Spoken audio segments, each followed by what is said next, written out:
आप सबों को साबत दिन की शुभकामनाएं। हैप्पी साबत। यीशु साहब जय मसीह की। मैं प्रभु यीशु के मीठे नाम से आप सबों को स्वागत करती हूँ। ईश्वर आप सबों को भरपूर आशीष दे। आइए हम लोग प्रार्थना करते हैं। हे हमारे स्वर्गीय पिता, तेरा धन्यवाद करते हैं सभी आशीषों के लिए। धन्यवाद करते हैं इस पवित्र साबत दिन के लिए। हम सभी तेरी महिमा और स्तुति कर सकते हैं।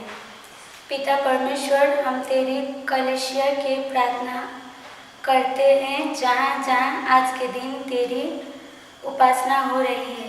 सभी को आशीषों से परिपूर्ण कर। आज हम जो कुछ भी पवित्र शास्त्र से सीखेंगे उससे हमारा विश्वास दृढ़ हो और हम अपने आप को तेरे राज्य के लिए तैयार कर सकें।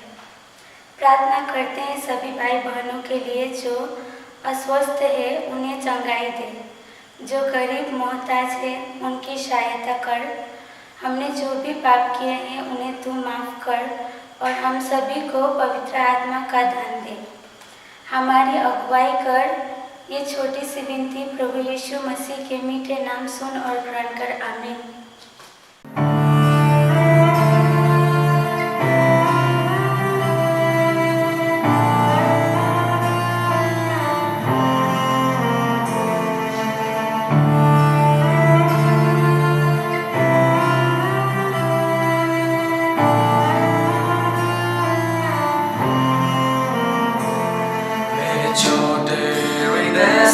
मेरे महान प्रभु की आराधना करो। टूटे हुए कुंड को मेरे कुंभार के पास लाकर ठीक करने की विनती करो। मेरे छोटे हृदय से मेरे महान प्रभु की आराधना करो।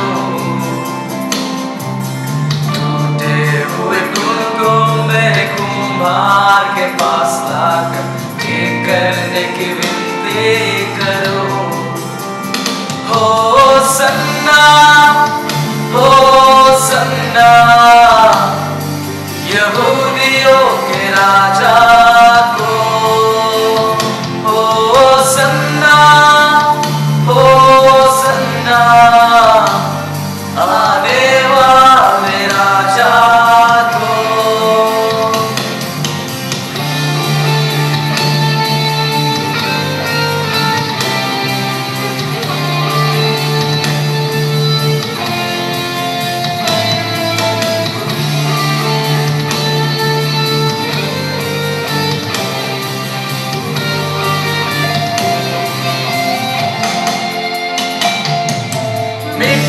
से बनाया गया हूँ, फिर मिट्टी में जा मिलूं। मिट्टी से बनाया गया हूँ, फिर मिट्टी में जा मिलूं। कुछ मिट्टी को महिमा में बदलने तेरे महिमा को त्याग दिया। मुझ मिट्टी को महिमा में बदलने तेरे महिमा को त्याग दिया। होसन्ना होसन्ना यहूदियों के राजा को। होसन्ना होसन्ना आने वाले राजा को। होसन्ना होसन्ना यहूदियों के राजा को। होसन्ना होसन्ना आने वाले राजा को।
मायूस मेरा हर वक्त मैं सोचता हूँ तुझसे मैं दूर होता हूँ। मैंने ये जान लिया, मैंने ये मान लिया, तू ही है जिंदगी मेरा। मिलिए मायूस मेरा हर वक्त मैं सोचता हूँ तुझसे मैं दूर होता हूँ। मैंने ये जान लिया, मैंने ये मान लिया, तू ही है जिंदगी मेरा।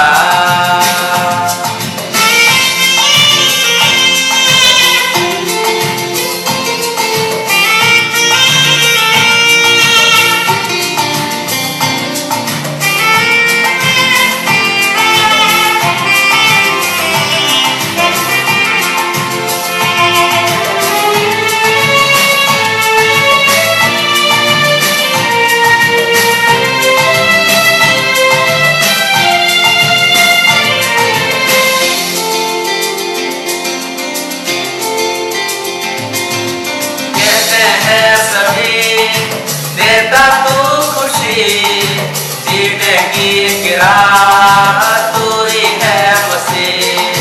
कहते हैं सभी देता तू खुशी जीने की गिराह तू ही है मसीह। रातें हो या हो दिन, खुशी हो या हो गम, हर वक्त तू साथ होता है। मैंने ये जान लिया, मैंने ये मान लिया, तू ही है जिंदगी मेरा।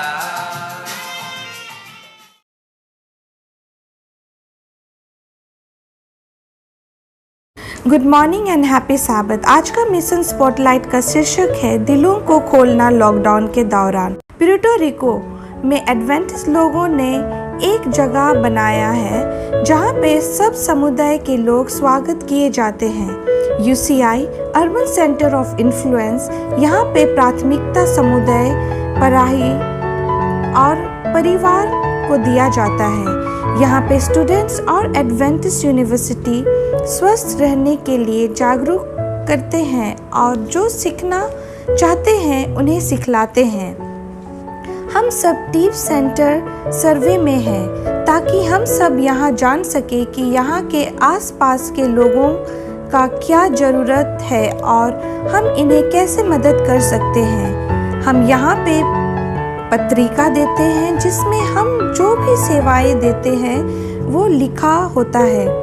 हम लोगों के साथ दुआ करते हैं। ये एडवेंटिस्ट टीम लोगों के ज़रूरतों को पूरा करते हैं, हेल्थ कैंप करके और कपड़ा देकर जिन्हें ज़रूरत है प्रार्थना करते हैं। यहाँ पे छोटे बच्चों को इंग्लिश और स्पेनिश सिखाया जाता है। यहाँ पे माता पिता के लिए भी स्कूल होता है जहाँ पे उनको जागरूक किया जाता है। हम लोग यहाँ पे अच्छे भावनाएं सीखते हैं। इन भावनाओं के साथ कैसे अपने बच्चों के साथ व्यवहार करें इसके बारे में भी सीखते हैं। छुट्टियों के अंत में एक बड़ा उत्सव के दौरान जहाँ पे खाना और म्यूजिक के साथ बच्चों को अपने कला को दिखलाने का अवसर मिलता है और हमारे कार्यकर्ता सारे समुदाय के लोगों को उपहार देते हैं और उन्हें संबोधित करते हैं। जैसे 2020 शुरू हुआ तो सेंट्रल स्टाफ ने एक नया तरीका अपनाया जिसमें ऑनलाइन द्वारा अपने सेंटर के सेवाएं को लोगों तक पहुंचा सके। माता पिता और आर्टवर्क बच्चों के लिए रखी गई। हमने व्हाट्सएप ग्रुप भी शुरू किया जिसमें रोज पढ़ाई संबंधित वीडियोस भेजते थे। हेलो, मेरा नाम जोली बॉस्क्यूस है। मैं इस आर्ट ग्रुप की स्टूडेंट हूँ। मुझे आर्ट ग्रुप अच्छा लगता है क्योंकि मुझे बहुत कुछ सीखने को मिलता है। लौरा सैनिंग टैंगो उसकी माता कहती है, हम सब बहुत खुश हैं जो सर्विस हमें मिल रहा। बड़ा मदद है हमारी इस जगह के लिए और ये हमारे बच्चों के लिए भी बहुत मददगार है। हमारे बच्चे कभी बाहर नहीं जा सकते इस महामारी के समय। ये वर्कशॉप बहुत मदद कर रही है क्योंकि बच्चे बहुत कुछ सीख रहे हैं और उन्हें ये अच्छा भी लगता है। ये जो ऑनलाइन तरीका शुरू हुआ है, ये वॉलंटियरों को एक दूसरे से जुड़ा रखते हैं और संपर्क बना रहता है। ऑनलाइन ग्रुप मुझे बहुत मदद किया है। बहुत बार हमें मदद हिम्मत चाहिए होता है पर कोई हमारी नहीं सुनते और मैं अपनी ज़िंदगी अकेले 3 साल से बिता रही हूँ। ये कोई आसान बात नहीं। सेंटर सेफ बहुत अच्छा काम कर रही है पैट्रियको में, जिससे कि हम इस कम्युनिटी को प्रभावित कर सके। इस त्रिमास जो 13 साबत ऑफरिंग है वो इस अर्बन सेंटर मदद करेगी। हम इस समुदाय के लिए सेवा जारी रखेंगे। फैमिली और बच्चों के लिए अलग गतिविधियां का योजना बना के रखे हैं और भी कुछ चीज़ों को करना चाहते हैं जिससे सबको ज़िंदगी में प्रभावित कर सके और आशा करते हैं कि हम आशीष बन सके इस कठिन समय में। धन्यवाद ऐसे प्रोजेक्ट को सपोर्ट करने के लिए आप लोगों का 13 साबत ऑफरिंग के द्वारा। आमेन।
प्रिय दर्शकों, एक बार फिर से हम सब स्कूल के पाठ में अध्ययन में आपका मैं प्रभु यीशु के पवित्र नाम में स्वागत करना चाहती हूँ। और मैं स्वागत करना चाहूँगी हमारे आज के जो मेहमान हैं, पास्टर आर भारती और मिस्टर राजेश चंद। आप दोनों का मैं स्वागत करती हूँ कि आप हमारे साथ हो सकते हैं, हमारे दर्शकों को सब स्कूल के पाठ का अध्ययन करा सकते हैं। हमारा ये जो इस त्रिमास का ये जो दूसरा त्रिमास है, उसका शीर्षक है प्रतिज्ञा परमेश्वर की सनातन वाचा। इसमें हम पूरे क्वार्टर में हम इसके बारे में सीखेंगे। और आज का जो हमारा शीर्षक है पार्ट 2 का, वो इस तरह से है, बाइबल में विशेष वाचाओं पर एक त्वरित नज़र। आज का याद वचन को मैं पढ़ना चाहती हूँ, आपके साथ साझा करना चाहती हूँ। आप भी निकाल सकते हैं बाइबल में। निर्गमन 19 अध्याय उसकी 5वां पद और यशायाह 6ठा पाठ और उसकी पहली आयत। इस तरीके से लिखा है, इसलिए अब यदि तुम निश्चय मेरी मानोगे और मेरी वाचा का पालन करोगे तो सब लोगों में से तुम ही मेरा निज धन ठहरोगे। परमेश्वर के इस वचन के पढ़े और सुने जाने पर हम सबको परमेश्वर आशीष दे। जैसा कि हमारा शीर्षक है, उसी से हम समझ सकते हैं कि वाचाओं पर एक त्वरित नज़र। पूरी क्वार्टर में हम जो है इन जो परमेश्वर ने जो अगुए हुए उनसे जो परमेश्वर ने वाचा बांधी उसको हम विस्तार से सीखेंगे, परंतु आज हम जल्दी से पर हम नज़र डालना चाहते हैं। इस आज के क्वार्टर में प्रतिदिन हम जो है इन वाचाओं के ऊपर सीखेंगे। इनमें जो है हम देखते हैं कि परमेश्वर ने जो परमेश्वर के अगुए रहे, धर्मी लोग जो खड़े थे और परमेश्वर के विश्वासी और उनकी आज्ञाकारी जो अगुए हुए, परमेश्वर ने उनके साथ समय पर समय वाचाएं बांधी। और जो है वो जो वाचाएं जो है हमें सारी वाचाएं पुराने नियम की, नए नियम का जो प्रभु यीशु मसीह की वाचा है, जो हमें प्रभु यीशु मसीह की क्रूस की तरफ इशारा करती है, उसी वाचाओं पर आधारित है। जिसमें हम देख सकते हैं कि प्रभु यीशु मसीह ने उस वाचा को पूरा करते जब वो क्रूस पर अपना बलिदान देते हैं और उन्होंने कहा जो उसका विश्वास करेगा वो जो है उसके पापों से उसको क्षमा मिलेगी और वो अनंत जीवन पाएगा। यही जो है एक दूसरे से जुड़ी हुई वाचाएं हैं जो पुराने नियम में दी गई और ख़ास तौर से जो विशेष वाचा नए नियम में हमें यीशु मसीह के द्वारा दी गई। इन्हीं का अध्ययन हम आज करेंगे, जो परमेश्वर ने नूह से, अब्राहम से और मूसा से जो उन्होंने वाचाएं बांधी, उनका अध्ययन हम इस पाठ में करने जा रहे हैं। आइए हम अपने लेसन स्टडी को अध्ययन को शुरू करते हैं रविवार से। और मैं पास्टर भारती के पास चलती हूँ, उनसे चाहती हूँ कि वो हमारे दर्शकों को बताएं। रविवार का शीर्षक इस प्रकार से है, किसी भी बाइबल वाचा का मूल भाग।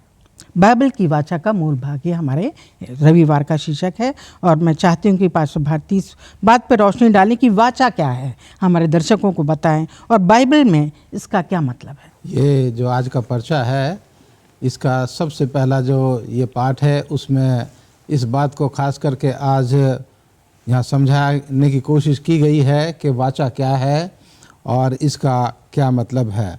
अगर हम सिंपल और साधारण भाषा में वाचा को समझने की कोशिश करें, इंग्लिश में हम इसे कवेनेंट कहते हैं, लेकिन वाचा को अगर हम सिंपल साधारण सी भाषा में हम इसे समझने की कोशिश करें तो हम इसे कह सकते हैं कि ये दो व्यक्तियों के बीच में एक समझौता है। जैसे स्त्री और पुरुष के बीच में, या दो सामाजिक लोगों के बीच में, या दो पुरुषों के बीच में, या दो समूहों के बीच में जो समझौता किया जाता है उसको जो है हम वाचा कह सकते हैं। लेकिन बाइबल के धर्मशास्त्र के अनुसार समझौते को वाचा के रूप में यहाँ दिखाया गया है, और इस समझौते को वाचा जो है कहा गया है क्योंकि ये वाचा जो है परमेश्वर और परमेश्वर के लोगों के बीच में परमेश्वर ने एक ये समझौता, एक ये वाचा, एक ये वादा, एक संबंध जो है वो परमेश्वर ने अपने लोगों के बीच में ये बनाया है। और ये वाचा जो है, समझौता जो है, वो दो लोगों को एक दूसरे के साथ जोड़ता है। ये समझौता जो है वो एक दूसरे के साथ जो है एक दूसरे की जिम्मेदारी को भी दिखाता है, एक दूसरे की जो है वो वफादारी को भी दिखाता है कि जो वाचा या जो समझौता हम एक दूसरे के साथ कर रहे हैं। जैसे यहाँ पर्चे में जो है वो पति और पत्नी का उदाहरण दे करके यहाँ समझाया गया है कि विवाह के समय जब पति और पत्नी एक दूसरे के साथ जो है वो वादा करते हैं, तो वादा करते हैं कि हम एक दूसरे के साथ वफादार रहेंगे, एक दूसरे के ऊपर जो है भरोसा करेंगे और एक दूसरे के साथ हम हमेशा रहेंगे। तो इसको जो है परमेश्वर ने अपने लोगों के साथ इस संबंध को बनाया, इस वाचा को परमेश्वर ने रखा और उसने कहा कि मैं अपने और तुम्हारे बीच में इस संबंध को मैं बनाना चाहता हूँ। यहाँ हिब्रू भाषा का शब्द दिया गया है बैरीत, उसका भी जो है यहाँ पर पूरी तरीके से वही बताया है कि इसको सामाजिक तौर से भी और आर्थिक तौर से भी और धार्मिक तौर से भी इस शब्द का जो है वो इस्तेमाल किया गया है। लेकिन बाइबल के आधार पर जब हम इसको यहाँ सीखने की कोशिश करेंगे आज, तो हम खास करके यहाँ सीखेंगे कि वाचा जो है वो परमेश्वर और परमेश्वर के लोगों के बीच में एक संबंध है जिसको परमेश्वर ने जो है यहाँ पर दिखाया है। और यहाँ जो है वो दिखाता है एक दूसरे के साथ संबंध, कि वो जो वादा करते हैं वो एक दूसरे के साथ संबंध को दिखाते हैं। यहाँ जो है इस वाचा में खास करके 3 बुनियादी बातें जो है वो बहुत खास हैं, जिसका मैं यहाँ पर जो है पर उदाहरण देना चाहता हूँ, यहाँ बताना चाहता हूँ कि जब वो दोनों समूह एक दूसरे के साथ समझौता करते हैं या वाचा बांधते हैं, तो वो ये वादा करते हैं कि हम इस वाचा का संबंध, हम इस प्रॉमिस को जो है, इस वादे को एक दूसरे के साथ हम जो है पालन करेंगे। और यशायाह 42 अध्याय उसकी 1 से 6 आयत में लिखा है कि यीशु मसीह की मौत जो है, जो सलीब पर यीशु मसीह ने अपने जीवन को कुर्बान किया, ये उसकी तरफ भी जो है इशारा करती है। तो यहाँ खास करके 3 बातें हैं, परमेश्वर का वादा और इंसान की आज्ञाकारिता और तीसरा यीशु का महान बलिदान। ये तीनों चीज़ें इस वाचा में जो हैं वो मुख्य भाग जो है या मुख्य रोल जो हैं वो अदा करती हैं इस वाचा में, जो हम आगे के आने वाले दिनों में हम इसको देखेंगे। तो वाचा जो है वो 2 व्यक्तियों के बीच में, परमेश्वर और परमेश्वर के लोगों के बीच में जो संबंध है उसको जो है हम समझौता या वाचा के रूप में हम इसको देख सकते हैं। धन्यवाद देती हूँ पास्टर भारती, इतने अच्छे से आपने समझाया कि 2 जो जिम्मेदार व्यक्ति हैं, अगुवे जो भी हुए, उन्होंने जो परमेश्वर ने उनसे वाचा बांधी और वाचा का क्या मतलब है अब हम समझ पाते हैं। आइए हम सोमवार के अध्ययन में चलते हैं और मैं मिस्टर राजेश चंद से चाहूँगी कि वो बताएं। हमारा सोमवार का शीर्षक इस प्रकार से है दर्शकों, नूह के साथ विशेष वाचा। और प्रश्न ये है कि परमेश्वर ने नूह के साथ कौन सी वाचा बांधी थी। पास्टर भारती ने अभी हमें समझाया कि वाचा क्या होती है, और उन्होंने ये बताया कि वाचा 2 लोगों के बीच में, 2 समुदाय के बीच में हो सकती है। लेकिन मैं इससे थोड़ा और आगे जाकर ये कह सकता हूँ कि वाचा 2 समुदाय के अलावा 2 देशों के बीच में भी होती है आजकल, जिसे हम ट्रीटी बोलते हैं। तो 2 देश जो हैं जब वो एक वाचा कर लेते हैं तो वो एक सहमति बना लेते हैं कि आप ये करोगे, आप ये नहीं करोगे। तो दोनों कंट्रीज़ जो होते हैं, दोनों देश जो होते हैं, वो पूरे निश्चिंत होते हैं कि ये जो वाचा हमने बांधी है इससे आगे निकलकर कोई देश कुछ नहीं करेगा। तो ये एक बहुत ही घनिष्ठ संबंध बन जाता है। बहुत ही ज़्यादा घनिष्ठ संबंध बन जाता है। और हम धर्मशास्त्र में देखते हैं कि परमेश्वर ने अपने लोगों के साथ बहुत सारी वाचाएँ करी, बहुत सारे समझौते किए, बहुत सारे वादे किए। तो आज हम देखेंगे, आज का जैसे पाठ है सोमवार का, इसमें नूह के साथ विशेष वाचा परमेश्वर ने करी है। तो नूह के साथ कौन सी विशेष वाचा परमेश्वर ने करी, ये हम इसका जिक्र जो है हम उत्पत्ति की किताब उसका 6वां अध्याय और उसके 18वें पद में हम पाते हैं। यहाँ पर इस प्रकार लिखा हुआ है, परंतु मैं तेरे संग वाचा बांधता हूँ, इसलिए तू अपने पुत्र, स्त्री और बहुओं समेत जहाज़ में प्रवेश करना। तो नूह की कहानी जो है वो हम सब लोग बहुत अच्छी तरीके से बचपन से सुनते आए हैं और सारे लोग इस कहानी को बहुत अच्छे से जानते हैं कि किस प्रकार नूह का जो परिवार था पूरा वो उस जल प्रलय में बचा था, बाकी सारे जितने लोग थे वो नष्ट हो गए थे। तो पहली बार हम बाइबल में ये विशेष वाचा का जो ये शब्द हैं उसका प्रयोग हम देखते हैं। पहली बार विशेष वाचा यहाँ पर इस्तेमाल करी गई है। सो परमेश्वर जो है वो नूह से कह रहा है कि वह पूरी पृथ्वी को नष्ट कर देगा और जब पूरी पृथ्वी नष्ट हो जाएगी तो जाहिर है कि कोई उसमें ज़िंदा नहीं बचेगा। लेकिन परमेश्वर ने नूह के साथ ये वाचा बांधी कि वो उसके परिवार को की रक्षा करेगा और उनको बचाएगा। तो हम यहाँ ये देखते हैं कि परमेश्वर ने इस पृथ्वी को, क्योंकि पृथ्वी पर पाप बहुत बढ़ गया था, इसलिए उसको नष्ट करने जा रहा था। तो इसका मतलब हम ये नहीं निकाल सकते हैं कि परमेश्वर जो है वो मानव जाति से दूर हो रहा था। वो हरगिज़ दूर नहीं हो रहा था। तो परमेश्वर सिर्फ पाप को हटा रहा था। इस दुनिया में पाप बहुत बढ़ गया था। तो परमेश्वर ने नूह के साथ एक विशेष वाचा करी और हम कह सकते हैं कि नूह को उसने ये एक निमंत्रण दिया और नूह ने उसको स्वीकारा, उस निमंत्रण को। तो परमेश्वर जो है नूह को ये एक अवसर प्रदान करता है उसकी वाचा को मानने के लिए। ये एक बहुत अच्छा नूह के पास प्रस्ताव था और नूह ने और उसके परिवार ने उसको बहुत अच्छे से माना। तो परमेश्वर ने नूह के पूरे परिवार की रक्षा करने का वादा किया। क्यों किया? क्योंकि नूह और उसका परिवार परमेश्वर से प्रेम करते थे। यहाँ पर ये हम सवाल पूछ सकते हैं कि क्या परमेश्वर ने उन सभी बातों को पूरा किया जो कि समझौते में थी? और हम देखते हैं कि उसने किया। और परमेश्वर नूह से कहता है कि वो एक बहुत बड़ी बाढ़ या जल प्रलय भेजेगा जिसमें पूरी पृथ्वी नष्ट हो जाएगी। लेकिन परमेश्वर नूह और उसके परिवार को बचाने का वादा करता है। परमेश्वर कहता है कि वह नूह के साथ एक विशेष समझौता करेगा और ये विशेष समझौता हमें बताते हैं कि ये एक बहुत ही गहरा संबंध, बहुत ही गहरा वादा है। ये खाली बोलने के लिए नहीं है, ये खाली वादा नहीं है।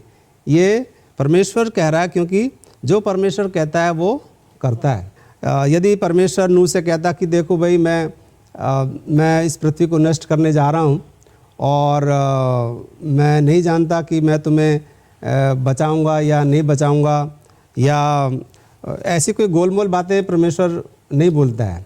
परमेश्वर उससे एकदम सीधे बात करता है। हम यहाँ देखते हैं कि परमेश्वर जो भी वादा करता है, जो भी प्रतिज्ञा करता है, जो भी समझौता करता है, वो उस पर पूरा खरा उतरता है, उससे हटकर कुछ नहीं होता है। तो ये जो शब्द थे परमेश्वर के कि मैं तेरे परिवार को बचाऊंगा या रक्षा करूंगा, ये एक विशेष वाचा थे। और ये विशेष वाचा जो थी ये नूह को और उसके परिवार को बहुत ही सुरक्षित महसूस करा रही थी, क्योंकि परमेश्वर ने कुछ ऐसी बात नहीं करी थी, गोलमोल बात नहीं करी थी या ऐसी बात नहीं करी थी, लेकिन बहुत ही स्ट्रॉन्ग रूप से परमेश्वर ने उसको बोला था। तो ऐसे शब्द जो होते हैं वो हमें विश्वास का एहसास कराते हैं। ये विशेष समझौता जो है, एक विशेष समझौता बहुत ही गहरा संबंध होता है, इसलिए ये शब्द जो हैं बहुत ही शक्तिशाली होते हैं। वे हमें दिखाते हैं कि हम परमेश्वर पर भरोसा कर सकते। चंद साहब ने भी बताया, मैं उसमें बताना चाहता हूँ कि परमेश्वर अपने वादों में, अपने समझौते में, अपनी वाचा में वो हमेशा सच्चा रहता है। और जो नूह के साथ उसने वाचा बांधी, उसमें भी जो है परमेश्वर आज तक हमारे सामने भी उसका ये वादा आज तक भी सच्चा है। क्योंकि हम देखते हैं कि नूह की फ्लड के बाद, प्रलय के बाद परमेश्वर ने ये निशान दिया कि तुम मेघों में एक मेघ धनुष देखोगे। और वो मेघ धनुष जो है आज भी दुनिया के लोगों के सामने है, जो मसीह लोगों को याद दिलाता है कि परमेश्वर ने ये वादा किया है कि मैं इस दुनिया को पानी से कभी बर्बाद नहीं करूँगा। तो परमेश्वर आज तक भी अपने वादों में वो सच्चा है। धन्यवाद देते हैं पास्टर भारती आपका। और मैं ये सोच रही थी कि ये जिम्मेदार था, नूह जो है परमेश्वर ने उस समय के लोगों में देखा कि एक जिम्मेदार व्यक्ति, विश्वासी और आज्ञाकारी, परमेश्वर ने नूह को चुना एक वाचा बांधने के लिए। आइए हम मंगलवार के अध्ययन में चलते हैं, जिसमें मैं पास्टर भारती से चाहूँगी कि वो बताएं। उसका शीर्षक है अब्राहम के साथ वाचा।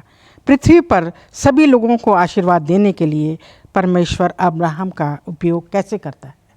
मिसेज भारती, जो आपने अभी सवाल किया है हमारे साथ और हमारे तमाम दर्शकों के लिए जानने के लिए अच्छा है, और उसको सीखने से भी के लिए हम बाइबल की पहली किताब, उत्पत्ति की किताब, उसका 12वां अध्याय और उसकी 1 से 3 आयत तक हम यहाँ पर पढ़ना चाहेंगे। और यहाँ लिखा है, यहोवा ने अब्राहम से कहा, अपने देश और अपने कुटुंबियों और अपने पिता के घर को छोड़कर उस देश में चला जा जो मैं तुझे दिखाऊंगा, और मैं तुझसे एक बड़ी जाति बनाऊंगा और तुझे आशीष दूंगा और तेरा नाम महान करूंगा, और तू आशीष का मूल होगा। जो तुझे आशीर्वाद दें उन्हें मैं आशीष दूंगा, और जो तुझे कोसें उसे मैं श्राप दूंगा, और भूमंडल के सारे कुल तेरे द्वारा आशीष पाएंगे। ये वाचा परमेश्वर ने अब्राहम के साथ उस वक्त बांधी जब अब्राहम अपने कुटुंबियों के बीच, अपने देश उर देश में, वो कसदियों के बीच में रहता था, और वहाँ परमेश्वर ने उनको आकर के कहा और ये वाचा उनके साथ बांधी। और उसमें हम देखते हैं कि अब्राहम ने उस का जो है विश्वास किया, परमेश्वर का विश्वास किया, और विश्वास करके वो अपने लोगों को छोड़ करके वहाँ से निकल गया, और परमेश्वर के वादे के अनुसार उसने जो है परमेश्वर के साथ अपना संबंध रखा। और यहाँ जो है हम आखिर में जो तीसरी आयत कहती है कि भूमंडल के सारे कुल जो हैं वो अब्राहम के द्वारा आशीष पाएंगे। आज हम यहाँ देखते हैं कि अब्राहम ने जो है परमेश्वर पर विश्वास किया, और उसके जो वाचा उसने बांधी उसके ऊपर विश्वास करके वो वहाँ से निकल गया, वहाँ से जो है वो चल दिया, और परमेश्वर ने उसको आशीष दी। उसने परमेश्वर पर भरोसा किया, उसके वादों पर भरोसा किया, और ऐसा दिखा करके ये अब्राहम की आज्ञाकारिता मनुष्यों और स्वर्गदूतों के प्रति उसके विश्वास को दिखाती है।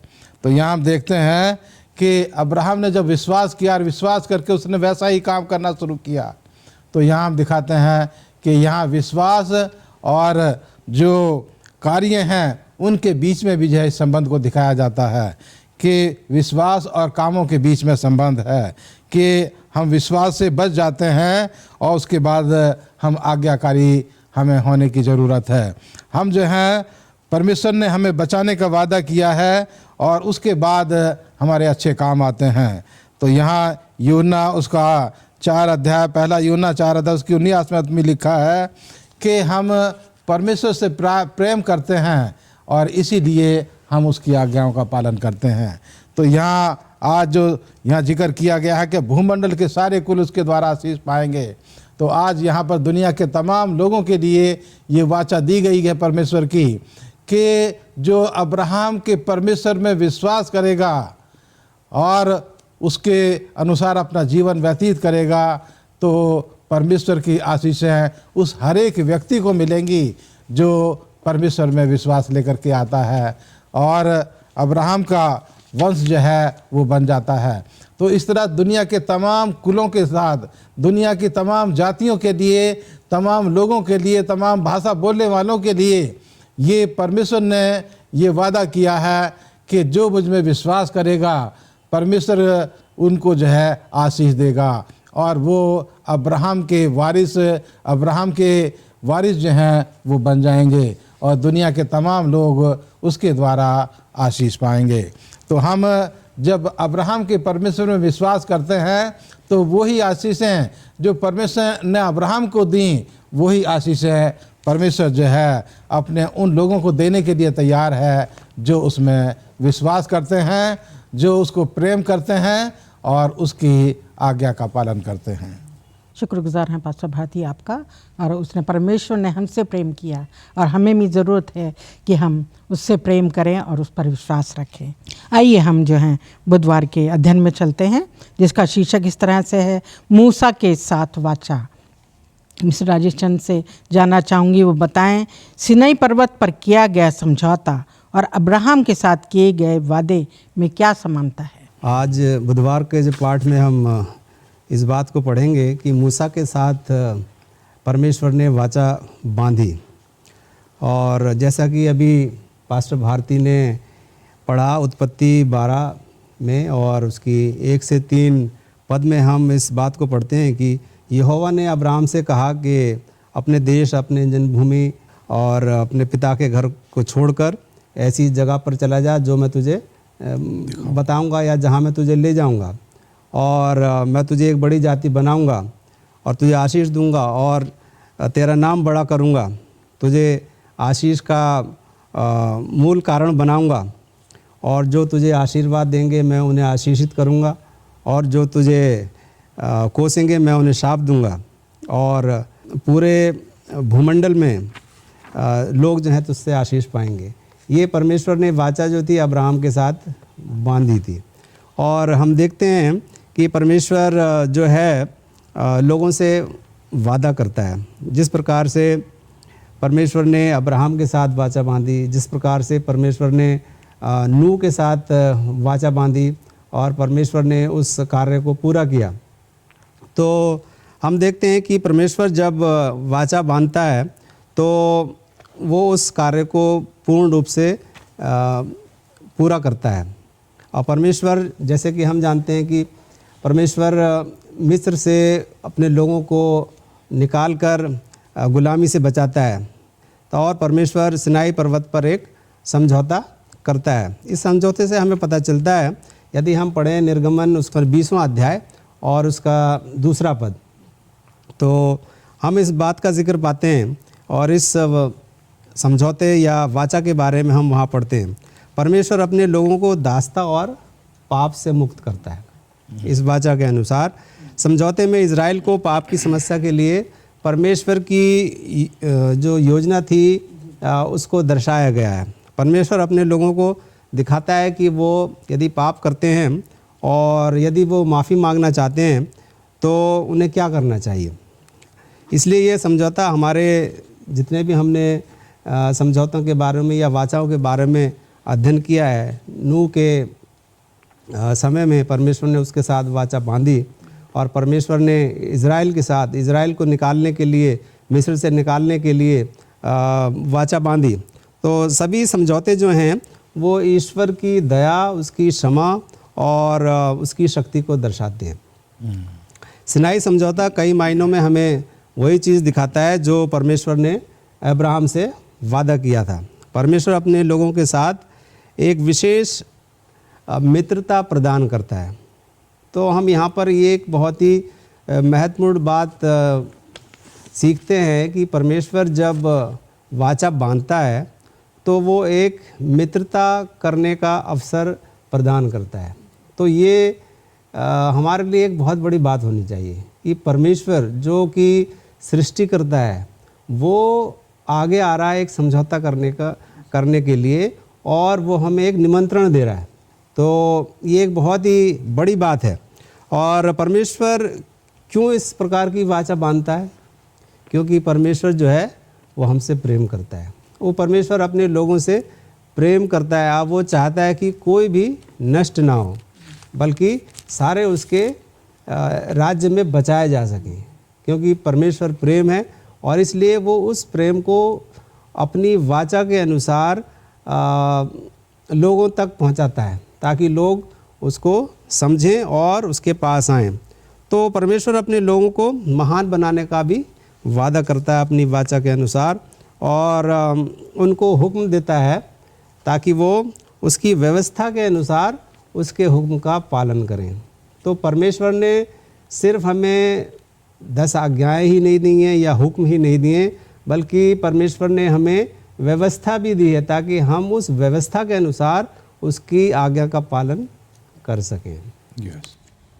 शुक्रगुजार हैं मिस्टर राजेश चंद आपका धन्यवाद देती हूँ कि आपने अच्छे से हमें बताया। और हम देखते हैं कि हम जब प्रभु यीशु पर विश्वास करते हैं, जो हमें पापों से बचाने में शक्ति रखता है, ताकत रखता है, कुव्वत रखता है, और वो हमें हमारे को माफ़ भी करता है, और वो ही जब हम सब भरोसा रखते हैं तो हमें जो है अपनी आज्ञाओं पर चलने की शक्ति और सामर्थ्य भी वही हमें देता है। आइए हम चलते हैं बृहस्पतिवार के अध्ययन में, और उसका शीर्षक इस प्रकार से है, यिर्मयाह 31 अध्याय उसकी 34 पद में परमेश्वर अपने लोगों के साथ संबंध बनाने के लिए क्या करता है। ये नई वाचा है जो बृहस्पतिवार में दी गई है। इसका अध्ययन हम करेंगे और मिस्टर पास्टर भारती से चाहूँगी वो इस पर रोशनी डालें। यिर्मयाह 31 अध्याय उसके 34 पद परमेश्वर अपने लोगों के साथ संबंध बनाने के लिए क्या कहता है।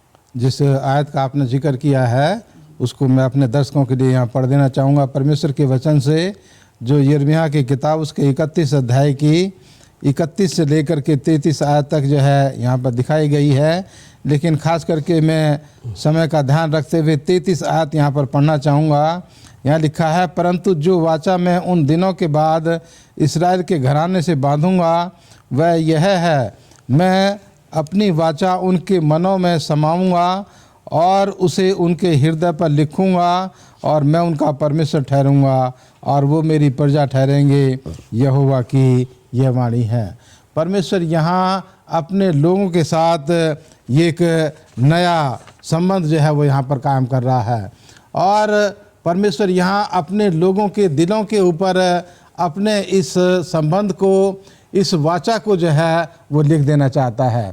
कि हम गुजरे वक्त में हमने देखा कि परमेश्वर ने जो वाचा मौखिक रूप से कुछ वादे उसने किए, कुछ लिखित फॉर्म में जो है परमेश्वर ने वादा किए, लेकिन अब ये तीसरी वाचा जो है जिसका हम यहाँ पर पढ़ रहे हैं, ये वाचा परमेश्वर कह रहा है कि ना तो मैं मौखिक रूप से ना लिखित रूप में, बल्कि मैं तुम्हारे दिलों के ऊपर इस वाचा को जो है लिख दे रहा हूँ। तुम्हारे मनों के अंदर जो है ये वाचा जो है वो बैठ जाएगी। और परमेश्वर यहाँ वो कह रहा है कि मैं तुम्हारा परमेश्वर हूँ, मैं तुम्हारा परमेश्वर ठहरूँगा और मैं परमेश्वर तुम्हारा परमेश्वर रहूँगा। मैं तुम्हारा परमेश्वर हूँ, रहूँगा और हूँ। तो यहाँ परमेश्वर दिखा रहा है कि परमेश्वर वर्तमान में भी और भूतकाल में भी और भविष्यकाल में भी वो हमारा परमेश्वर है, और वो हमारे साथ अपना संबंध जो है वो बनाना चाहता है। जिस तरह से उसने इस्राएली लोगों के साथ जो है वो वादे किए और उनको कहा कि तुम मेरे लोग हो, मैं तुम्हें मिस्र देश से निकाल करके जो है वो एक अच्छे देश की तरफ मैं तुम्हें लेकर के जाऊंगा। और यहाँ परमेश्वर यहाँ बताना चाहता है कि मैं तुम्हारे ऊपर दया करूँगा, तुम्हारे ऊपर मैं अपना रहम करूँगा, और वो कहना चाहता है कि जब तुम मेरी आज्ञाओं को मानोगे, जब तुम उन्हें जो है पढ़ोगे और याद करोगे, जब तुम मुझसे जो है प्यार करोगे और मेरी सेवा करने के लिए तैयार रहोगे, तो मैं तुम्हें आशीष दूंगा, तुम्हारे साथ साथ रहूँगा, तुम्हें कभी नहीं छोड़ूंगा। शुक्रगुजार हूँ पास्टर भारती आपका इतने अच्छे से समझाने के लिए।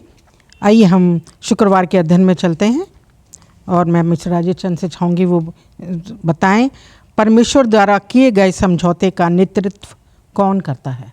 देखिए, ये जो सवाल आपने पूछा है कि परमेश्वर जो समझौता करता है या जो वादा करता है या जो वाचा वो बांधता है, उसका नेतृत्व कौन करता है, उसको कौन लीड आउट करता है।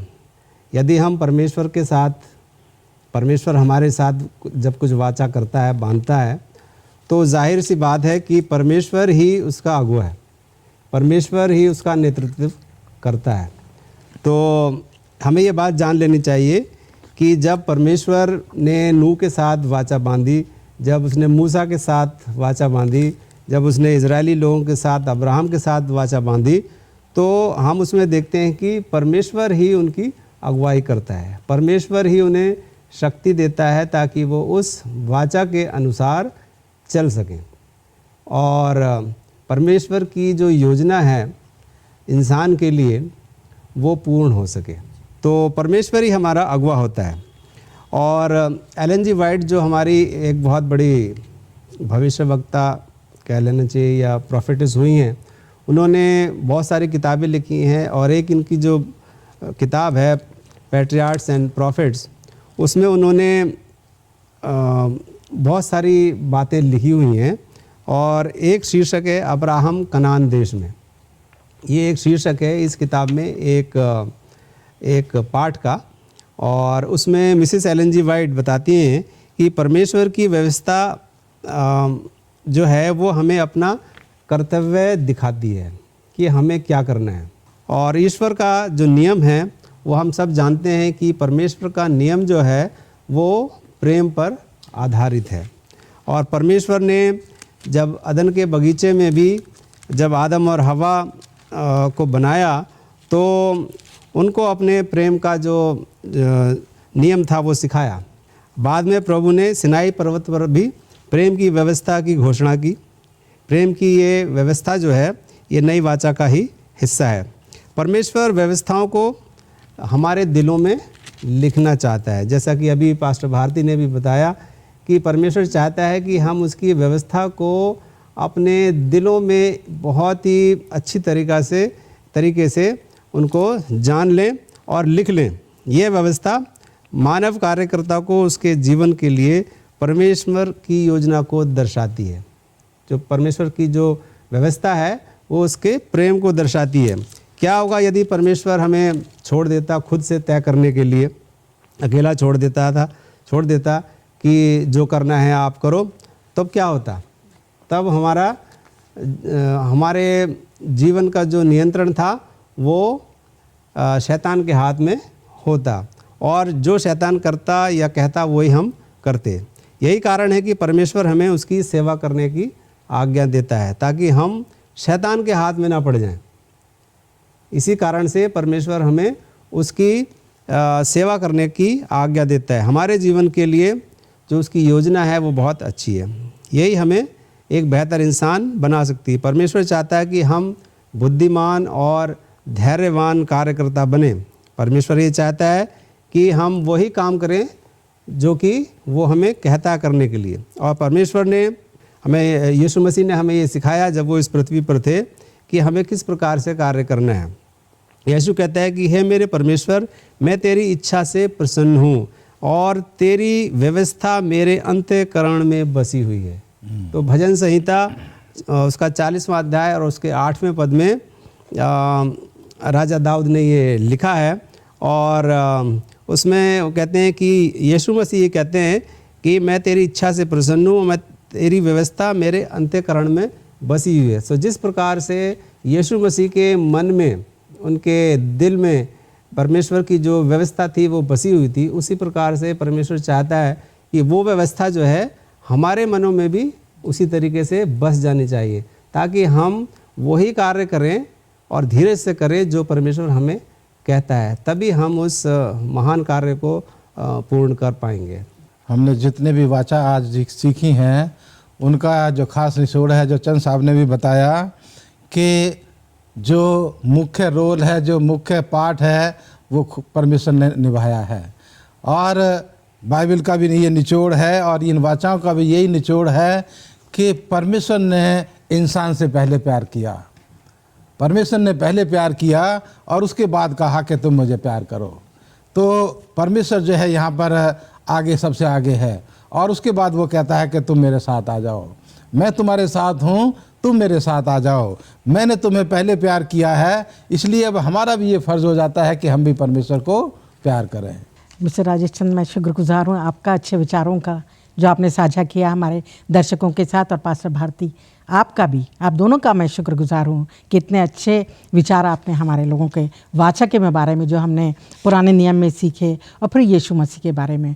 और अजीज़ों, ये बिल्कुल सच्चे बात है। जो परमेश्वर ने वायदे किए हैं, वाचाएं बांधी है, परमेश्वर ने अपनी जिम्मेदारी निभाई है। अपना वही नेतृत्व करने वाला है, वही हमारा लीडर है, अगुआ है। और उसने हमारे को, जो प्रभु यीशु मसीह को इस दुनिया में भेजा, ताकि उसने हमें सिखाया। और आज जो है, जब हम उससे प्रेम करेंगे सच्चे मन से, वो चाहता है कि हम उसको प्रेम करें जैसे उसने हमसे किया है। और उसके साथ एक बहुत नज़दीक रिश्ता, जब हम किसी को प्यार करते हैं तो हम उसके साथ एक बहुत नज़दीकी संबंध बनाते हैं। और जो हमसे वो कहता है, उन आगे बातों को हम मानते हैं। तो अजीज़ों, हमें भी जब हमारे प्रभु यीशु मसीह ने हमारे लिए जो किया है, उसको हम अपने जीवन में याद करते हुए, वो हमारे साथ है। उसने हमें एक सहायक दिया है, पवित्र आत्मा, जो हमारे साथ रहता है, जो हमें सिखाता है कि क्या आज्ञाएं हैं, हमें कैसे चलना है, कैसे हमें ध्यान रखना है, पाप से बचना है। हमेशा से ही परमेश्वर अपने लोगों को पाप से मुक्त कराना चाहता है, उनको पवित्र बनाना चाहता है। हमेशा से ही उसका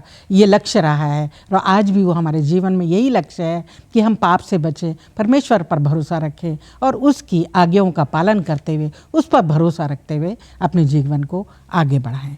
आइए हम अपने इस अध्ययन को ख़त्म करेंगे, और मैं चाहती हूँ पास्टर भारती हमारी दुआ में हम सब के लिए अगुवाई करें। आइए प्रार्थना करें। हे परमपिता परमेश्वर, इस दुनिया के सृष्टिकर्ता, हमारे मालिक, हम तेरे सामने अपने सरों को झुकाते हैं और तेरा धन्यवाद देते हैं परमेश्वर कि तूने हमें इस्तेमाल किया कि हम तेरे वचन को इस ऑनलाइन मिनिस्ट्री के द्वारा लोगों तक पहुंचा सकें। परमेश्वर, तुझसे दुआ करते हैं कि तू हमें से हर एक के साथ हो। हमने जो तेरे वादे आज यहाँ पर याद किए हैं, परमेश्वर तू हमें समझ और बुद्धि दे कि हम उसे हमेशा याद रख सकें, और परमेश्वर तुझे प्यार करने वाले हों, क्योंकि तूने हमसे पहले प्यार किया। इसलिए प्रभु, तू हमें से हर एक को आशीष दे। हमारे तमाम परमेश्वर श्रोताओं के साथ हो, उनके कामकाज पर, उनकी रोजी रोटी पर, उनके परिवार पर परमेश्वर तू अपनी आशीष दे। और खुदावंद, उनके लिए रास्ते निकाल कि वो भी तुझ में विश्वास करके परमेश्वर अपने जीवन को तेरे साथ रख सकें और अपने आप को तेरे आगमन के लिए तैयार कर सकें। खुदामंद, तू हमें से हर एक के साथ हो, और इस सब स्कूल के पर्चे पर परमेश्वर तेरी आशीष हो। हमें इसे समझने की और इसे सीखने की सद्बुद्धि तेरी तरफ से मिले। हम तमाम की अगुवाई कर मसीह यीशु के नाम में मांगते हैं, आमीन। आमीन।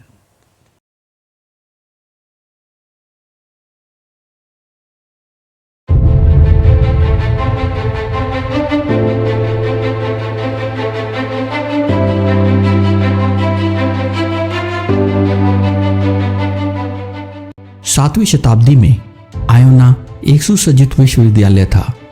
ये बहुत बड़ा प्रभाव डाल रहा था ब्रिटिश द्वीप समूह और अन्य जगहों पर। इंग्लैंड एक देश के रूप में तब मौजूद नहीं था, ये विभिन्न क्षेत्रों में विभाजित था।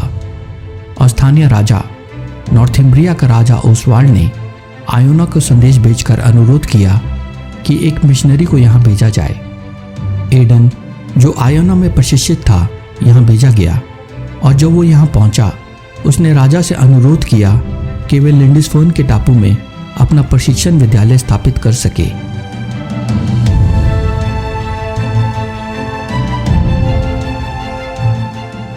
लिंडिस्फर्न आयोना से 235 मील दूर स्थित है, जो यदि पैदल यात्रा करें तो सप्ताह से अधिक समय लगेगा। इसे पवित्र द्वीप के रूप में भी जाना जाता है। हालांकि यह मुख्य भूमि से पूरी तरह से अलग नहीं है। यह लगभग 1000 एकड़ का एक ज्वारीय द्वीप है, 3 मील लंबा और 1.5 मील चौड़ा। दिन में 2 बार जब ज्वार आता है तो ये द्वीप अलग थलग हो जाता है। इस द्वीप के एकांत और अलग थलग होने में कुछ बात है जिसे शुरुआती मिशनरियों ने महत्व दिया। एक ऐसा स्थान जहां आए, विश्राम करें, पढ़ाई करें और शुभ समाचार प्रचार के लिए तैयार हो सके। एडन का एक संतुलित चरित्र था। वह धार्मिक उत्साह से दृढ़ था। वह बहुत मेहनती था और कहा जाता है कि वह कभी भी बेकार नहीं बैठता था। उसके अंदर वह जीवी ज्वाला थी जो मजबूती से जल रही थी। उन कई मिशनरियों में जो पैट्रिक और कोलंबा द्वारा भेजे गए थे, वो गरीबों के लिए अधिक चिंतित था और अपना कांस जीवन धन देकर गुलामी छुड़ाने के प्रयास में लगा रहा। आप देखते हैं उसका एक बहुत ही व्यवहारिक विश्वास था।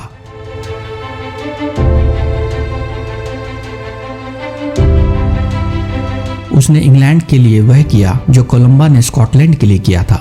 यहाँ पर प्रशिक्षण केंद्र स्थापित करने में छात्रों को सहयोग देने के लिए यहाँ कार्य क्षेत्र दिया जाता।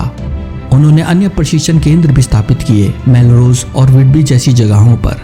एडन की जगह ली फिनिन ने और एक नए प्रशिक्षण केंद्र स्थापित किया टिलबरी एसेक्स में और केंद्रीय इंग्लैंड के प्रचार में सहायक बना। फिनिन की जगह ली कोलमैन ने और इस 30 साल में इन 3 लोगों ने इंग्लैंड में प्रभावशाली काम किया और मूर्ति पूजा खत्म कर नए नियम धर्म ने जगह ले ली। ये महापुरुष सन्यासी नहीं थे जैसा कि आज हम समझते हैं, लेकिन वे मिशनरी थे जिन्होंने उस विश्वास को रखा जो उन्होंने आयोना में सीखा था। सच की विजय पृष्ठ 127 में लिखता है कि ये कहना अतियुक्ति नहीं है कि केंट और ससेक्स के विरोध के साथ पूरी अंग्रेजी जाति को केल्टिक मिशनरियों के विश्वास की नींव मिली। आप देखते हैं इस 30 साल में इन पुरुषों ने इस शुभ समाचार को इंग्लैंड देश में ले आए और लगभग 3/4 अपने मिशनरी कामों से जीत लिया। उन्होंने एक ऐसे युग में किया था जब उनके पास कोई इंटरनेट, कोई टीवी नहीं था, ना ही कोई संचार के आधुनिक रूप जो आज हमारे पास है। आज परमेश्वर ने हमें इस देश के विभिन्न हिस्सों में रखा है, दुनिया के विभिन्न हिस्सों में, और परमेश्वर ने हमें अपना वचन दिया है। उन्होंने हमें संदेश दिया है कि उसे हर देश, हर भाषा के लोगों के बीच ले जाएं। हम अपने स्थानीय गिरजाघरों में विश्वास रखें और उन समुदायों में जहां हमारे गिरजाघर स्थित है, ताकि ये संदेश हम उन लोगों के साथ साझा करें जिन्होंने इसे सुना नहीं है कि यीशु मसीह का आगमन नजदीक है।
प्रभु यीशु मसीह के मधुर और पवित्र नाम में एक बार फिर मैं अपने भाई बहनों का, अपने सभी श्रोतागणों का धन्यवाद करता हूं और स्वागत करता हूं आपका।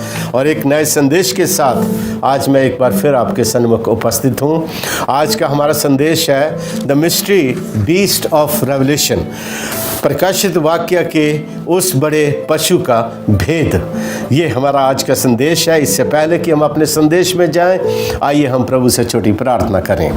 हमारे अनुग्रहकारी प्रभु, हम तेरा धन्यवाद देते हैं तेरे उन पवित्र भेदों के लिए जो भविष्यवाणी के रूप में प्यारे प्रभु जी तूने हमें दिए हैं। और हम परमेश्वर इन भेदों को समझते हुए प्रभु अपने हृदयों को, अपने मनों को तेरी महिमा के लिए और तेरे राज्य के लिए तैयार कर सकते हैं। प्रभु इन वचनों में हमारी अगुवाई कर, प्रभु यीशु के नाम से ये विनती मांगते हैं, आमीन। अनुग्रहकारी पिता परमेश्वर का हम धन्यवाद करते हैं। आज का हमारा संदेश जो है वो उस विषय के ऊपर आधारित है जो मैंने आपको बताया। और इस समय आइए हम डायरेक्ट अपने विषय में चलेंगे। और ये संदेश जो है ये डॉक्टर जॉन ब्रडशॉ के संदेशों के ऊपर आधारित है जो उन्होंने जो है प्रभु के वचन का अध्ययन करके हमारे सामने जो पेश किए हैं। फेयर होप यॉट क्लब जो बिल्कुल तैयार थी रेस के लिए।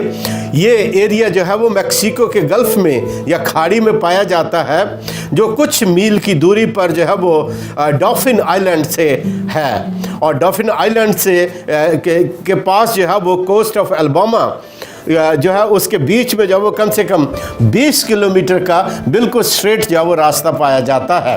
और जब ये रेस बिल्कुल तैयार थी होने के लिए, उससे एक दिन पहली रात को ये जो है वो घोषणा हुई कि मौसम जो है बहुत ख़राब है, इसलिए जो है रेस जब रद्द की जाती है। और इस रेस में 125 बोट, 475 लोग जो थे इसमें हिस्सा जो है इसमें भाग जो है वो लेने वाले थे। लेकिन जैसे ही ये डिक्लेयर किया गया कि मौसम की खराबी के कारण ये रेस रद्द की जाती है, तो इनमें से 8 जो बोट थे उन्होंने जो है वो मना कर दिया कि वो जो है इसमें भाग नहीं लेंगे। लेकिन फिर किसी तरह जो है बाकी के जितने भी थे उन्होंने जो है इस बात को हल्का समझते हुए उन्होंने जो है वो उस रेस को जो है वो जारी रखा। और हम देखते हैं कि जब उन्होंने इस रेस को जारी रखा तो वो हवाएं जो उस टाइम के ऊपर बहुत धीरे धीरे आ रही थी, और वो एकदम जो है बड़ा विकराल रूप जो है वो धारण कर लेती हैं और एक तूफान का, एक आंधी का जो है वो रूप धारण करती हैं। और उस आंधी के द्वारा जो है वो उन बोट्स में से 10 बोट जो है वो तो डूब जाती हैं पानी के अंदर, और उसमें 40 लोगों को बचा लिया जाता है और 6 लोग जो है उनकी डेथ हो जाती है। और ये डिज़ास्टर, ये बर्बादी अमेरिका के इतिहास में अपने आप में एक बड़ी अजीब बर्बादी थी। और यहाँ पर हम देखते हैं कि ये बात सच है कि यदि लोग चाहते तो इस घटना को रोका जा सकता था, इसलिए क्योंकि उनको चेतावनी दी गई थी। इसी तरह पवित्र शास्त्र बाइबल में भी अंतिम समय के विषय में एक खतरे का जो है वो जिक्र पवित्र शास्त्र बाइबल में दिया गया है। और उसका जिक्र जो है वो हमें मिलता है 2 कुरिन्थियों उसका 11वां अध्याय उसके 14वें वचन में। यहाँ पर लिखता है, कहता है कि यहाँ पर लिखता है कि इसमें कोई अचंभे की बात नहीं, क्योंकि शैतान भी ज्योतिर्मय स्वर्गदूत का रूप जो है वो धारण करता है। तो प्रिय भाई बहन, जैसा हम आज तक सीखते आए हैं कि शैतान जो है वो किस तरीके से बुराई और बुराई के बीच में संघर्ष को जो है वो बढ़ावा दे रहा है, और स्वर्ग का परमेश्वर उस संघर्ष में अपने लोगों की सहायता करते हुए उनको अपनी सच्चाई की ओर ले जा रहा है। कई बार खतरे हमारे सामने होते हैं, लेकिन हम उन खतरों का हमें आभास जो है वो नहीं होता। कई बार हम उन खतरों को बहुत हल्के से लेते हैं, कई बार हम उन खतरों के ऊपर ध्यान जो है वो नहीं देते हैं। लेकिन पवित्र शास्त्र बाइबल में इन खतरों का वर्णन जो है बहुत ही अद्भुत तरीके से किया गया है, जो मैं आपके सामने पढ़ना चाहूँगा इसी खतरे के विषय में कि किस तरीके से शैतान जो है वो अपना कार्य करता चला जाता है उन शक्तियों के द्वारा, उन ताकतों के द्वारा जो ताकतें इस दुनिया में जो है वो पाई जाती हैं और परमेश्वर के वचन से जो है वो दूर होती चली जा रही है। यहाँ पर हमारे पास प्रकाशित वाक्य की बुक में 13वां अध्याय उसके पहली चंद आयतों में यहाँ पर लिखता है, कहता, तब मैंने एक पशु को समुद्र में से निकलते हुए देखा जिसके 10 सींग और 7 सिर थे। उसके सींगों पर 10 राजमुकुट और उसके सिरों पर परमेश्वर की निंदा के नाम लिखे हुए थे। जो पशु मैंने देखा वह चीते के समान था और उसके पांव भालू के से और मुंह सिंह का सा था। उस अजगर ने अपनी सामर्थ और अपना सिंहासन, बड़ा अधिकार उसे दे दिया। परमेश्वर के वचन में प्रकाशित वाक्य में लिखता है कि अंतिम समय में, प्रकाशित वाक्य की बुक जो है अंतिम समय के लिए लिखी गई है प्रिय भाई बहन, और वो भविष्यवाणियां जो दानियल की पुस्तक में दानियल भविष्यद्वक्ता ने सदियों पहले की थी, वो प्रकाशित वाक्य की बुक में आकर जब वो पूरी होती हैं। और इन भविष्यवाणियों को समझने के लिए हमारे सामने जो है वो बहुत कुछ जो है वो सिंबॉलिक जो वो दिया गया है, तुलना के तौर पर दिया गया है। और जब हम इन तुलनाओं के ऊपर हम ध्यान देते हैं और इसके ऊपर विचार करते हैं, तब पवित्र शास्त्र बाइबल अपने आप में इस बात को जो है वो एक्सप्लेन करती है। और जब हम इन भविष्यवाणियों के बारे में स्टडी करते हैं तो प्रिय भाई बहन बहुत सारी ऐसी बातें आती हैं जिसमें कई बार पर्सनल्स, कई बार जो है वो समाज उसमें आ जाते हैं, कई बार जो है वो बहुत सारे ग्रुप्स जो है वो इसके अंदर आते हैं। पर प्रिय भाई बहन याद रखिए, हमारा किसी व्यक्तिगत इंसान के ऊपर कहना या किसी के लिए कहने का अधिकार नहीं है, पर हम उस सिस्टम के विषय में बात करते हैं जो सिस्टम शैतान ने जो है वो सेट किया है, ताकि लोग सच्चाई से हटकर शैतान के पीछे चलें और उसकी पैरवी करें, उसके वचनों को माने। सो पवित्र शास्त्र बाइबल में जैसे यहाँ लिखता है, कहता, तब मैंने एक पशु को समुद्र में से निकलते हुए देखा। प्रिय भाई बहन, ये समुद्र क्या चीज है? समुद्र किसको जो है वो तुलना करता है? तो पवित्र शास्त्र बाइबल में प्रकाशित वाक्य की बुक पुस्तक उसका 17वां अध्याय उसके 15वें वचन में लिखता है कि जो पानी तूने देखे वो भीड़, भाषाएं, जातियां और लोग हैं। ये उनको जो है वो संकेत करता है, भीड़ को, भाषाओं को, जातियों को और लोगों को, उन एरिया को जो बहुत ही जो है वो पॉपुलेटेड एरिया है, उसमें से इस जंतु को निकलते हुए जो है यूहन्ना जो है अपने दर्शन में जो है वो देखता है। और लिखता कहता है कि उस जंतु के 10 सींग और 7 सिर थे।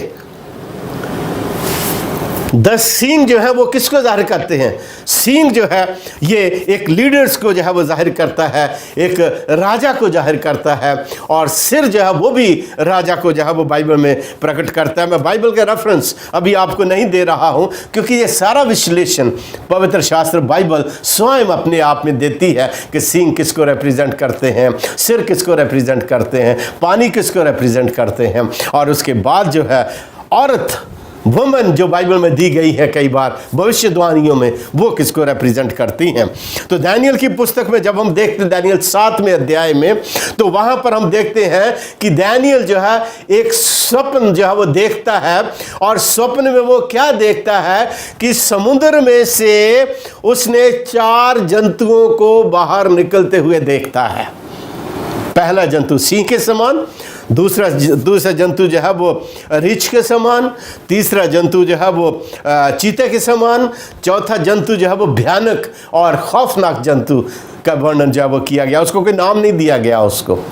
और ये जंतु जो है दानियल की पुस्तक 7 अध्याय उसके 17वें वचन में लिखता है कि ये जंतु जो हैं, ये बीस्ट या पशु जो लिखे गए हैं पवित्र शास्त्र बाइबल में, ये उन 4 राज्यों को जो है वो प्रकट करते हैं जो इस पृथ्वी पर आने वाले समय में होने वाले थे। ये पवित्र शास्त्र बाइबल की उस सत्यता को प्रमाणित करता प्रिय भाई बहन कि हर भविष्यवाणी का वचन जो है पवित्र शास्त्र बाइबल में वो सच्चा है।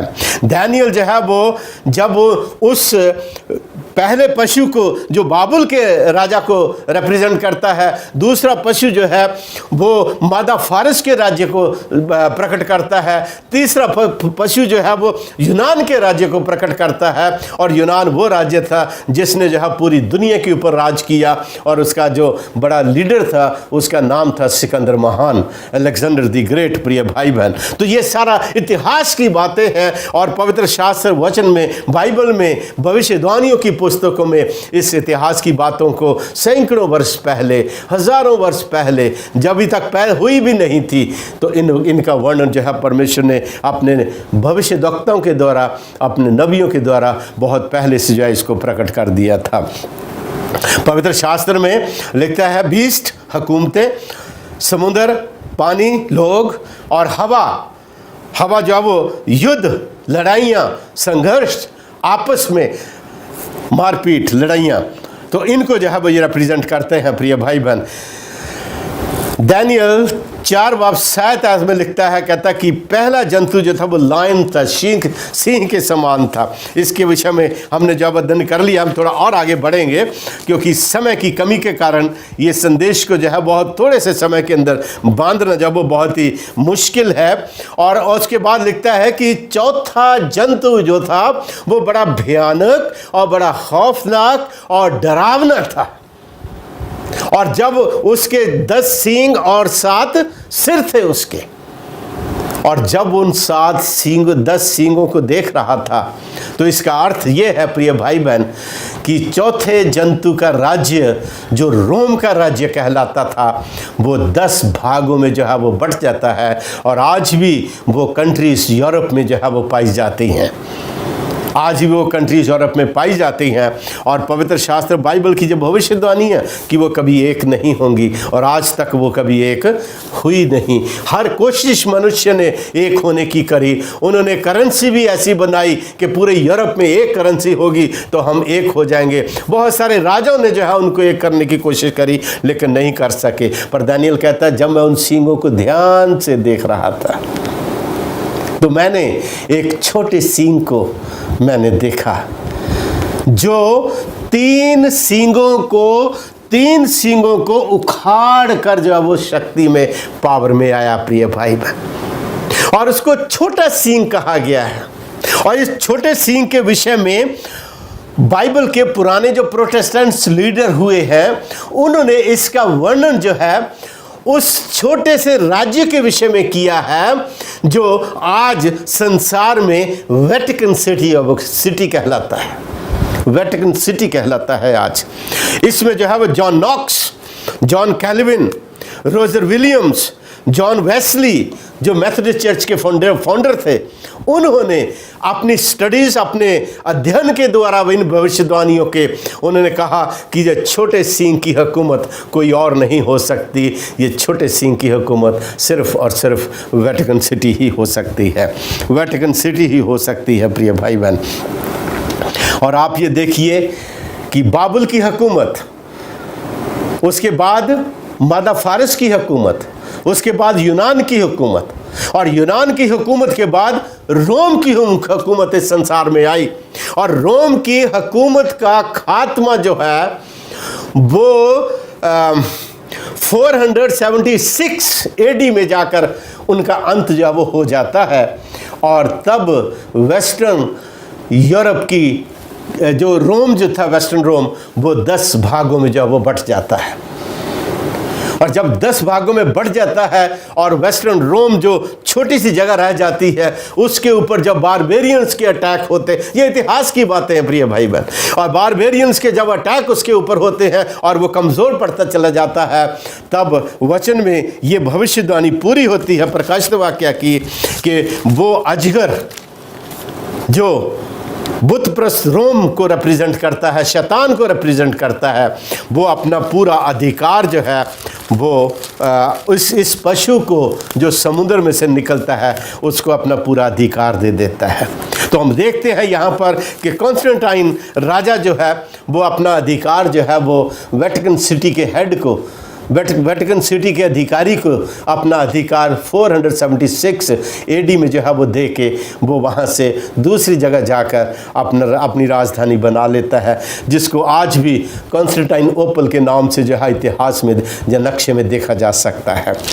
और 476 के बाद ये पावर जो है वो ये हुकूमत जो है ये पावर में आती है और 538 एडी में इसकी सामर्थ्य बहुत ज़्यादा बढ़ती चली जाती है। और जब इसकी ताकत बढ़ती चली जाती है तो बाइबल में लिखता है, कहता कि इसको जो है 1260 बरस तक राज्य करने का इसको अधिकार जब वो दिया गया है, इसको अधिकार दिया गया है। यदि हम देखें यहाँ पर प्रकाशित वाक्य की पुस्तक में तो यहाँ पर बहुत अच्छे से जो है वो लिखा है, कहता है कि उसको 42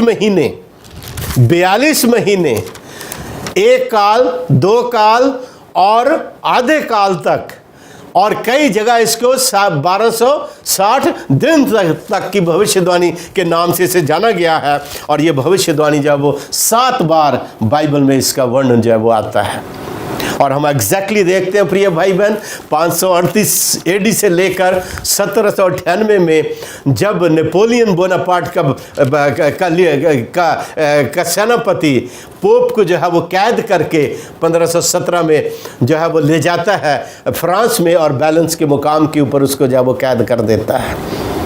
तो ये 1260 साल का जो पीरियड था, इसके अंदर इस छोटे सिंह की हुकूमत ने दुनिया में जो है वो बहुत अधिक कहर जो है वो बरपाया और परमेश्वर के पवित्र लोगों को पीस डाला उन्होंने। आज भी जब आप सेंट पीटर कैथेड्रल में जाते हैं तो वहाँ पर आप बहुत सारी ऐसी मूर्तियाँ देखेंगे जहाँ पर आपको देखने को मिलेगा कि किस तरीके से प्रोटेस्टेंट लीडर्स को पैरों के नीचे जो है वो जसूट से वो रौंद रहे हैं। I am so sorry friends, मैं आपकी भावनाओं को हर्ट नहीं करना चाहता, बट ये सच्चाई है, भविष्यवाणियों की सच्चाई है, इतिहास की सच्चाई है। इससे हम मुंह नहीं मोड़ सकते और इससे हम अपने आप को जो वो अलग नहीं कर सकते हैं। इसलिए इसने 1260 बरस तक प्रिय भाई बहन परमेश्वर के चर्च को तहस नहस कर दिया। आज अमेरिका जो कंट्री इतनी बड़ी पाई जाती है, ये कंट्री उसी 1260 साल की सत्ताहट का परिणाम आज जो वो हमको मिलता है।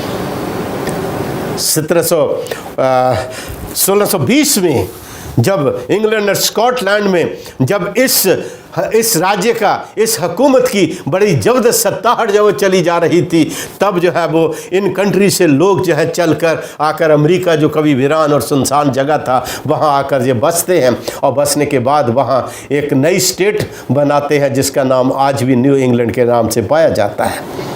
ये सच्चाई है प्रिय भाई बहन, ये इतिहास की सच्चाई है, इसको कोई टाल नहीं सकता। वही छोटे सिंह की हुकूमत अंतिम समय में भी बहुत भयंकर तरीके से प्रिय भाई बहन अपनी पावर में आने वाली है। और उनके लिए प्रकाशित वाक्य उसका जो है वो 14वां अध्याय उसके 9वें और 10वें वचन में लिखता है, कहता फिर इनके बाद एक और तीसरा स्वर्गदूत बड़े शब्द से ये कहता हुआ, जो कोई उस पशु जो समुद्र में से निकला और जिस पशु की हुकूमत जो है वो छोटे सींग, दानियल की पुस्तक छोटे सींग से जो है वो बताती है, वो हुकूमत प्रिय भाई बहन यही है वो। और इस हुकूमत के लिए लिखा है पवित्र शास्त्र बाइबल में, ये अंतिम संदेश 3 स्वर्गदूतों के संदेश और तीसरे स्वर्गदूत का ये संदेश है। वो कहता है फिर इसके बाद एक और तीसरा स्वर्गदूत बड़े शब्द से ये कहता हुआ आया, जो कि उस पशु और उसकी मूर्ति की पूजा करे और अपने माथे या अपने हाथ पर उसकी छाप ले, वह परमेश्वर के प्रकोप की निरी मदिरा जो उसके क्रोध के कटोरे में डाली गई है पिएगा, और पवित्र स्वर्गदूतों के सामने और मेमने के सामने आग और गंधक की पीड़ा में पड़ेगा। उनकी पीड़ा का धुआं युगानुयुग उठता रहेगा। और जो उस पशु और उसकी मूर्त की पूजा करते हैं और जो उसके नाम की छाप लेते हैं, उनको रात दिन चैन ना मिलेगा। This is my dear friend, this is God's message for you and for me for the last days। इस अंतिम समय में परमेश्वर ये संदेश हमको देता है, जो उस पशु की मूर्त और उसकी छाप अपने माथे अपने हाथ के ऊपर लेता है, वो परमेश्वर के राज्य का अधिकारी ना हो सकेगा। वो उस दुखों में, उस पीड़ा में पड़ेगा जो आग और गंधक की पीड़ा होगी, और जिसमें हमेशा के लिए दुष्ट और पापी लोग जल कर जब वो नाश हो जाएंगे। मेरे प्रिय भाई बहन, मैं आपसे कहना चाहता हूँ, इस छोटे सिंह की हुकूमत जिसने पवित्र लोगों को पीसा, हजारों हजार, लाखों लाख, 50 लाख से ज़्यादा लोग प्रिय भाई बहन इस 1260 साल के समय में मारे गए। पवित्र शास्त्र बाइबल की एक अलग कैलकुलेशन है, जहाँ एक बीस्ट जो है वो एक राजा को रिप्रेजेंट करता है, जहाँ पानी जो है वो जाति, भाषा, भीड़ लोगों को रिप्रेजेंट करते हैं। वहीं जहाँ दिन का जिक्र है भविष्यवाणी में, एक दिन जो है वो एक वर्ष के बराबर जो है वो पवित्र शास्त्र बाइबल में माना जाता है। और 1260 साल का समय मसीही इतिहास में डार्क एज का समय कहलाता है, अंधकार का समय कहलाता है, जो परमेश्वर के लोगों के लिए अंधकार का समय था। और प्रकाशित वाक्य उसके 12वें अध्याय में लिखता है, कहता है कि इस समय के दौरान परमेश्वर की कलीसिया, प्रभु की मंडली प्रिय भाई बहन जंगलों में, पहाड़ों में, गुफाओं में छिपी हुई थी, और उनके पीछे मेफ्लावर जहाज भेजे जाते थे, उनके पीछे सेनाओं की बड़ी बड़ी टुकड़ियां भेजी जाती थी, ताकि उनको वहीं पर मार डाला जाए, जो परमेश्वर के वचन को, उसकी आज्ञाओं को मानते और प्रभु यीशु मसीह के ऊपर विश्वास जब रखते हैं। 14वां अध्याय उसके 12वें वचन में लिखता है, यहाँ कहता पवित्र लोगों का धीरज इसी में है, जो परमेश्वर की आज्ञाओं को मानते और यीशु मसीह के ऊपर विश्वास रखते हैं। और इन 1260 साल के समय में मेरे प्रिय भाई बहन बहुत कुछ बदल दिया गया। बाइबल में लिखता है वो छोटा सिंह जो है वो परमेश्वर की व्यवस्था को बदल देने की चेष्टा करेगा, और उसने बदल दिया। दूसरे हुक्म को उन्होंने निकाल दिया। उन्होंने अपने अपने मंदिरों में, अपने गिरजाघरों में मूर्तियों को जो है वो अलाउ कर दिया। प्रिय भाई बहन, उन्होंने जो है वो सब्त की पवित्रता को बदल कर उन्होंने जो है वो रविवार में उन्होंने ढाल दिया, और संसार का कोई व्यक्ति आज तक इसको प्रूव नहीं कर पाया कि प्रभु का पवित्र दिन आराधना का जो है वो सब्त नहीं है, रविवार है। मेरे प्रिय भाई बहन, उन्होंने जो है वो प्रभु यीशु मसीह की पवित्रता को और प्रभु यीशु मसीह की माफ़ी को उन्होंने जो है वो अपने प्रीस्ट को उन्होंने दे दिया कि तुम प्रीस्ट के सामने जाके अपने पाप जो है वो पापों की क्षमा मांगो, वो तुम्हारे लिए दुआ करे और तुम्हारे पाप माफ़ हो जाएंगे। उन्होंने यूकरिस्ट स्टार्ट किया। प्रिय भाई बहन, उन्होंने परगटरी की उन्होंने शिक्षा जो है वो लोगों को दी कि मरने के बाद इंसान की रूह जो है वो परगटरी में चली जाती, और जब फादर जो है एक मनुष्य, नाशमान मनुष्य जब प्रार्थना करेगा तो उनके अजीज़ों की रूह परगटरी से जो है वो स्वर्ग में चली जाएगी, और यदि प्रेयर नहीं की जाएगी तो परगटरी से वो नरक में चली जाएगी। मेरे प्रिय भाई बहन, इन सब सच्चाइयों का, इन सब जो है वो ट्रेडिशंस का, इन सब रीति रिवाजों का जो उन्होंने जो है वो कायम किए, मेरे प्रिय भाई बहन, बाइबल में एक भी जगह उनका जो है वो सत्यता जो है वो उनकी प्रमाणित नहीं होती है। आप किसके साथ हैं?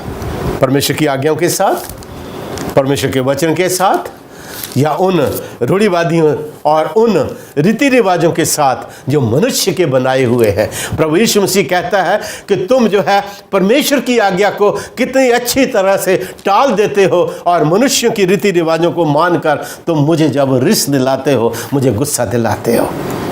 प्रिय भाई बहन, ये अंतिम समय में होने वाला है। छोटे सिंह की हुकूमत फिर दोबारा पावर में आएगी, और जितने छोटे सिंह के बनाए हुए आज्ञाओं को मानेंगे, रविवार ये आराधना जो है छोटे सिंह के अधिकार का चिन्ह है, और मूर्ति पूजा जो है ये उनका चिन्ह है। प्रिय भाई बहन, पवित्र शास्त्र बाइबल में लिखता है कि तू किसी मूर्ति की पूजा ना कर, लेकिन गिरजाघरों में, मंदिरों में मूर्तियाँ स्थापित करती गई।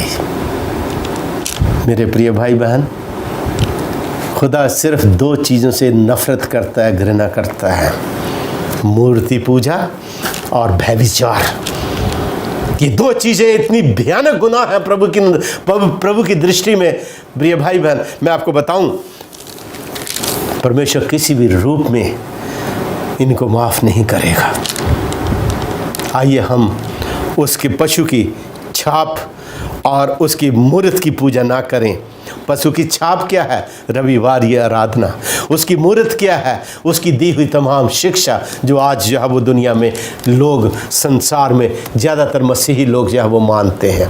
उनसे बचने के लिए आइए हम परमेश्वर के पवित्र वचन, शास्त्र, उसकी आज्ञाओं के ऊपर चलें और प्रभु यीशु मसीह के उस महान आगमन की तैयारी में लगे रहें प्रिय भाई बहन, जिसका हमारे हजारों लाखों प्रोटेस्टेंट हमारे अगुवों ने उनका विरोध किया, उस शिक्षा का अपनी जानें कुर्बान करी, हजारों लाखों लोग उस मारे गए प्रिय भाई बहन, लेकिन उन्होंने झूठ के आगे अपना सर नहीं झुकाया।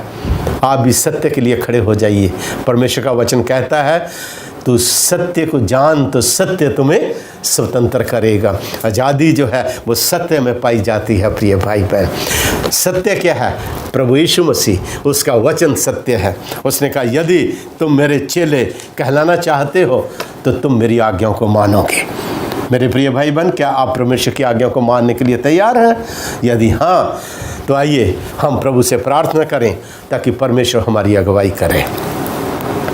हमारे अनुग्रहकारी प्रभु, तेरा धन्यवाद देते हैं इस सुंदर समय के लिए जो तूने हमको दिया, और हम परमेश्वर इन भेदों को जो है कुछ हद तक समझ पाए हैं, लेकिन हम चाहते हैं प्रभु तू हमें और अवसर देना ताकि हम और गहराई से इन भेदों में जा सकें।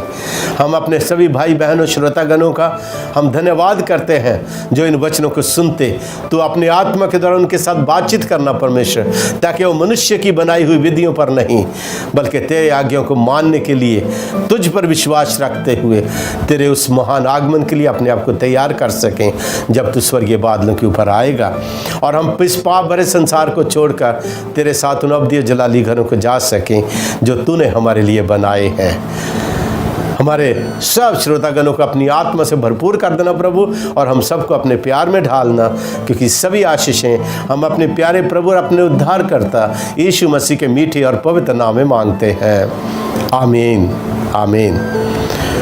प्रिय श्रोतागण, यदि आपको ये संदेश अच्छे लगते हैं, मैं चाहता हूँ आप अपने भाई बहनों के साथ, आप अपने ग्रुप में, आप अपने साथियों के साथ इनको बांटें, इसके ऊपर बातचीत करें। और यदि आपके कुछ प्रश्न उठते हैं, कुछ सवाल हमारे सामने आते हैं, हम आपकी सहायता करने के लिए यहाँ पर तैयार हैं। हमारे सामने कोई और माध्यम नहीं है, सिर्फ प्रभु का वचन, पवित्र शास्त्र, बाइबल।